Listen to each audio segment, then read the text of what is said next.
اس نے ایک فیک جو ہے وہ آپ دیکھ رہے ہیں سوشل میڈیا پہ ایک پاک فوج کے خلاف ایک لیٹر جاری کیا ہے جو کہ صریحاً پاک فوج کے خلاف ایک پروپوگنڈا ہے۔ بات صرف اتنی ہے کہ جنرل قمر جاوید باجوہ نے سندھو کو جادو کی جفی ڈالی ہے تو پوری دنیا میں کرتارپور کی صورت میں امن کا جو ایک اصل چہرہ اور تشخص ہے وہ نظر آیا ہے، اور وہ ہے پاکستان۔ پوری دنیا ماننے پہ مجبور ہو چکی ہے کہ دنیا کی سب سے بڑی جو فاشسٹ اور ظالم فوج ہے، جو دہشت گرد فوج ہے، وہ تمہاری فوج ہے۔ آپ لوگ تو کارگل میں مرنے والے اپنے فوجیوں کے کفن دفن کے پیسے کھا گئے، اور یاد کرے گی ہندوستانی عوام بھی کہ مودی جیسے ذلیل کو انہوں نے جو ہے وہ اپنا حکمران کیوں بنایا تھا۔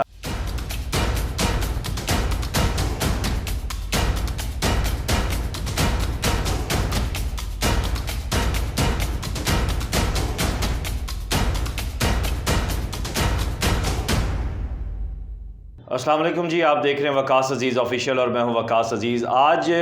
میں بات کروں گا، زبان گندی ہو رہی ہے لیکن نام لینا پڑے گا، میجر گرو آریف کے حوالے سے، یا آریہ گرو جو کوئی بھی ہے، ایک عجیب و غریب قسم کا آدمی ہے۔ یعنی اس کو تو برا کہنے کے لیے مجھے دنیا کی کسی ڈکشنری میں لفظ بھی نہیں مل رہے، کیونکہ وہی ہندواتا کا اور چانکیا کا چیلا ہے، وہی فاشسٹ مودی کا جو ہے یہ رائٹ ہینڈ بننے کی کوشش کر رہا ہے۔ اس نے ایک مرتبہ پھر اپنے یوٹیوب چینل سے عالمی قوانین کی خلاف ورزی کرتے ہوئے پاکستانی فوج کے خلاف ایک انتہائی قبیح حرکت کی ہے، گھٹیا پروپوگنڈا کیا ہے۔ خیر، بھارت میں اپنے دیکھا جائے تو بھارت نے آج تک عالمی قوانین کی کون سی پاسداری کی ہے؟ تقسیم پاکستان سے لے کر آپ ریاست جوناگڑھ کی بات کر لیں، اس کے بعد آپ پانی کے معاملے پہ بات کر لیں، 48 کی جنگ کی بات کر لیں، کشمیر کے معاملے کے آغاز کو دیکھ لیں، 65 کی جنگ کو دیکھ لیں، 71 میں پاکستان کی پیٹھ میں جو چھرا گھونپا، اس کے ساتھ پھر پاکستان کے اندر جو اندرونی لڑائیاں ہیں، ان میں جو لسانی فسادات ہیں، جو تعصباتی اور جو علاقائی تعصب ہے، اس کو بڑھاوا دینے کے لیے بھارت جو ہے وہ مسلسل کارروائیاں کرتا آ رہا ہے۔ اور یہ جو ٹٹ پنجیے ہیں، ٹاؤٹ ہیں، اس طرح کے گورو آریف گورو ٹائپ، ان کو جو ہے وہ ٹیشو پیپر کی طرح یوز کر کے، گندی نالی کے کیڑے ہیں ویسے بھی، گندی نالی میں انہوں نے جانا ہے۔ یقین مانیں یہ اتنے گندے کیڑے ہیں کہ ان کو دیکھ کر جو گندی نالی کے کیڑے ہیں وہ بھی پناہ مانگتے ہیں اور کہتے ہیں میجر گورو آریف صاحب آپ یہاں پہ نہ آئیں، ہمارا کھانا پینا آرام ہو جائے گا، آپ سے اتنی اسمیل آتی ہے، آپ بھاگیں یہاں سے۔ انہیں گٹر سے بھی بھگا دیا جاتا ہے۔ یہ اس طرح کے لوگ ہیں۔ اس نے ایک فیک جو ہے وہ آپ دیکھ رہے ہیں سوشل میڈیا پہ ایک پاک فوج کے خلاف ایک لیٹر جاری کیا ہے جو کہ صریحاً پاک فوج کے خلاف ایک پروپوگنڈا ہے۔ اس کی بنیادی وجہ یہ ہے کہ انہیں پتہ ہے کہ کشمیر کی آزادی کا وقت قریب آ چکا ہے الحمدللہ، نمبر 1۔ نمبر 2، ہندواتا سے تعلق رکھنے والا کوئی بچہ، بوڑھا، جوان، لڑکی، عورت، جو کوئی بھی ہے، اس کو پاک فوج سے، نعرہ تکبیر سے، نعرہ حیدری سے انہیں ڈر لگتا ہے۔ انہیں پتہ ہے کہ پاک فوج دنیا کی وہ واحد فوج ہے، اور بالخصوص اسلامی جو دنیا ہے اس کی یہ واحد فوج ہے جو دنیا میں کہیں پہ بھی مسلمانوں پر اگر ظلم ہو رہا ہوگا تو سب سے پہلے آگے آئے گی۔ بنیادی بات یہ ہے۔ اس کے بعد پھر ہم آتے ہیں آگے، تو اس میں جو کچھ لکھا گیا ہے COS پاکستان کے حوالے سے، بات صرف اتنی ہے کہ جنرل قمر جاوید باجوہ نے سندھو کو جادو کی جفی ڈالی ہے تو پوری دنیا میں کرتارپور کی صورت میں امن کا جو ایک اصل چہرہ اور تشخص ہے وہ نظر آیا ہے، اور وہ ہے پاکستان، نمبر 1۔ نمبر 2، آپ انڈیا میں دیکھیں، خالصتان کی تحریک چل رہی ہے۔ کشمیر میں آپ 1.25 سال ہونے کو ہے، آپ نے جو ہے وہ ظلم کی انتہا کیا، اب تو خیر ظلم بھی تھک چکا ہے آپ نے وہاں پہ جو کچھ کیا ہے۔ تو گرو آریف صاحب اس سے پہلے بھی جو ہے وہ چاہے BLA کی بات ہو رہی ہو، چاہے افغان سرزمین کے استعمال کی بات ہو رہی ہو، چاہے کراچی میں لسانی تعصبات، علاقائی تعصبات، سیاسی تعصبات کو پروان چڑھانے کی بات ہو رہی ہو، دھڑلے سے اس قسم کی بکواس کرتے رہتے ہیں۔ کے جو ہیں یہ ٹٹو ہیں، ٹھیک ہے، اور ٹٹو اسی طرح کے ہوتے ہیں، بلکہ اس سے بھی مطلب میں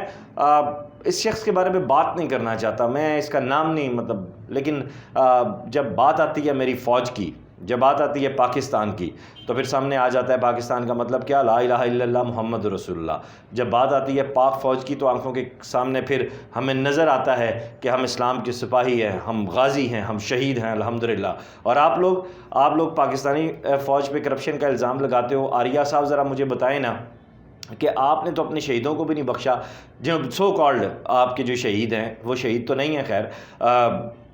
آپ کے جو مرنے والے فوجی ہیں، جو سپاہی ہیں، آپ نے کارگل میں ان کے کفن دفن کے پیسے بھی آپ لوگ ہڑپ کر گئے۔ اتنے بھوکے ننگے قسم کے لوگ ہیں کہ جو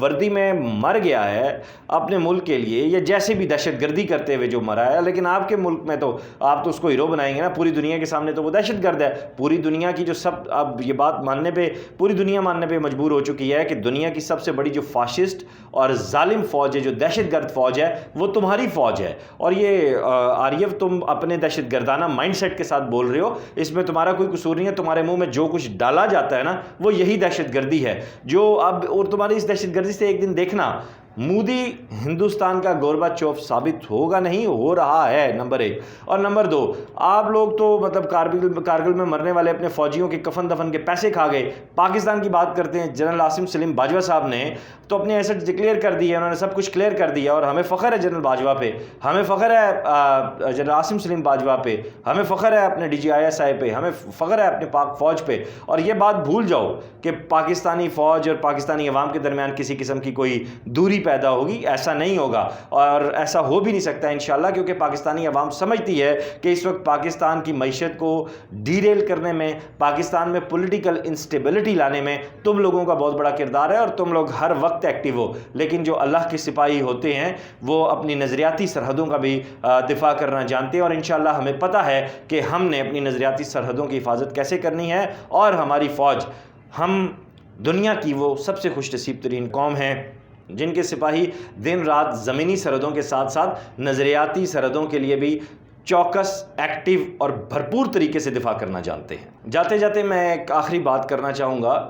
اور یہ آریف تم اپنا جو ہے نا کان کھول کر سن لو کہ جو ہائبرڈ وار تم لوگ شروع کرنا چاہتے ہو یا جو تم لوگ کر رہے ہو، اس میں تمہیں ہمیشہ کی طرح ناکامی ہوگی۔ تم لوگ اس قابل ہی نہیں ہو کہ تمہیں کسی قسم کا جواب دیا جائے۔ کھسیانی بلی کھمبا نوچے نا، اسی طرح جو ہے وہ اب تم اپنے تلوے چاٹ رہے ہو، یہ چاٹتے رہو۔ کشمیر میں تمہیں بہت جلد بہت بڑی شکست فاش ہو چکی ہے تقریباً، بس اب انشاءاللہ تعالیٰ بہت جلد کشمیر کی آزادی اور اس کے ساتھ خالصتان میں بھی آزادی کا سورج طلوع ہونے والا ہے، بھارت کے ٹکڑے ہونے والے ہیں، اور ٹکڑے تمہارے جیسے ذلیل، اور تم اپنے دیش کے غدار ہو، تم اپنے ملک کے غدار ہو، تم اپنی قوم کے غدار ہو، تم لوگ وہ غدار ہو جنہیں ہندوستان کی تاریخ قیامت تک جو ہے وہ نہیں بھولے گی، اور یاد کرے گی ہندوستانی عوام بھی کہ مودی جیسے ذلیل کو انہوں نے جو ہے وہ اپنا حکمران کیوں بنایا تھا۔ یہ بات لکھ کے رکھ لو کہ تم سے بڑا غدار جو ہے نا مودی، اور اس سے بڑے غدار تم ہو۔ تم دونوں سے بڑا ہندوستان میں کوئی غدار پیدا نہیں ہوا۔ کیا بات کرو، کیا چے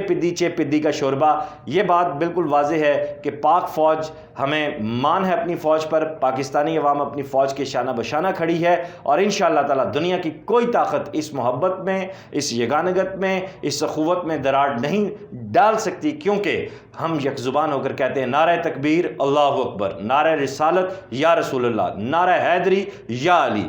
پاکستان کا مطلب کیا؟ لا الہ الا اللہ محمد رسول اللہ۔ اس کے بعد پھر تم لوگوں کی پینٹیں کیا، تم لوگوں کا سب کچھ گیلا ہونا بنتا ہے۔ سو جاؤ منہ دھوو، بلکہ پانی بھی تم لوگوں نے پاکستان کے اس کے اوپر قبضہ کیا ہوا ہے۔ سو چورو، ڈاکو، لٹیرو، غاصبو، غدارو، جاؤ مرو ڈوب کے بھی۔ اچھا، میں نا یہ اکثر ناظرین اپنے دیکھنے والوں سے میں گزارش کروں گا کہ جب میں اس طرح کی بات کرتے ہوئے رکتا ہوں نا، محاورہ توڑ دیتا ہوں بیچ میں، تو اس کی بنیادی وجہ یہ ہوتی ہے کہ یہ جو میری زبان ہے، اردو خالص زبان ہے، یہ مجھے کہتی ہے کہ تم میرے الفاظ ان لوگوں کے اوپر کیوں ضائع کر رہے ہو، وہ غیرت دلاتی ہے مجھے۔ سو چلو نکلو پتلی گلی سے، بھاگو۔ اور دوستو، آپ سے گزارش ہے، اور پاکستانی قوم سے بھی گزارش ہے، میرے عزیز ہم وطنوں،